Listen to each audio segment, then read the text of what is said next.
Have you ever looked up at the night sky and felt like something ancient was watching back? Not the stars. Not the moon. But something older, something moving. Now imagine the stillness of a quiet April night shattered by streaks of light racing across the darkness, brilliant trails of cosmic fire tracing the heavens. That's the Lyrids Meteor Shower, and it's coming soon to a sky near you. Every year, sometime between April 16th and April 25th, Earth drifts through a trail of ancient dust left behind by a long-lost traveler, Comet C 1861 G1 Thatcher. This comet last swung by our part of the solar system in the 19th century, but its dusty remnants have been hanging out in space ever since. And once a year, like clockwork, we plunge through that cloud of debris, setting off a natural fireworks display in the atmosphere above. The result? The Lyrids Meteor Shower, one of the oldest meteor showers ever recorded by humans. In fact, there are Chinese texts dating back to 687 BCE describing the Lyrids lighting up the sky like rain. And this year, the peak happens overnight on April 22nd into the early hours of April 23rd. That's when the show hits its brightest moment, when the Earth passes through the thickest part of the debris field. Now let's talk about what you'll actually see.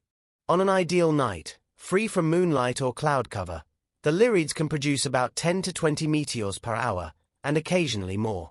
These meteors aren't just brief blips of light either. The brightest Lyrids are famous for leaving behind persistent dust trails, glowing lines that can linger in the sky for several seconds, almost as if someone took a paintbrush and swiped across the stars.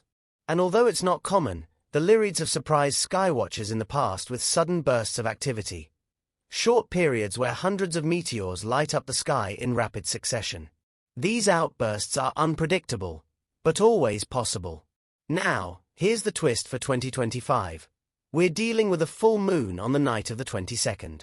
And the moon, being the bright show-off that it is, will wash out many of the fainter meteors.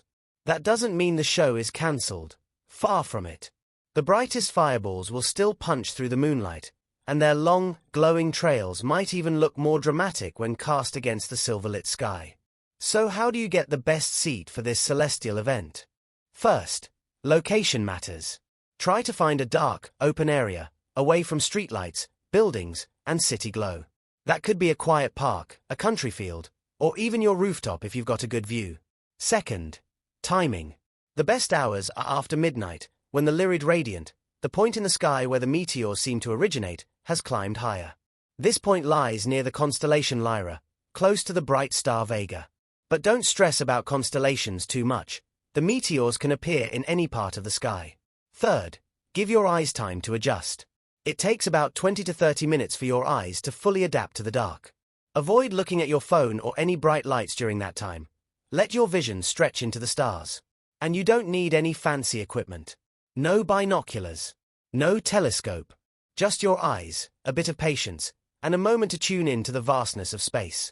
If you want to make the experience extra special, bring a blanket or reclining chair, some warm drinks, and maybe a bit of quiet music or a friend to share the wonder. It's not just about spotting meteors, it's about slowing down and reconnecting with something bigger than all of us. So, as the Earth silently moves through a stream of comet dust left behind centuries ago, we're given a rare and beautiful reminder. Even the smallest particles, drifting alone in space for hundreds of years, can burn with incredible brilliance when given the right moment. Look up. The sky has a story to tell. And the Lyrids are the messengers.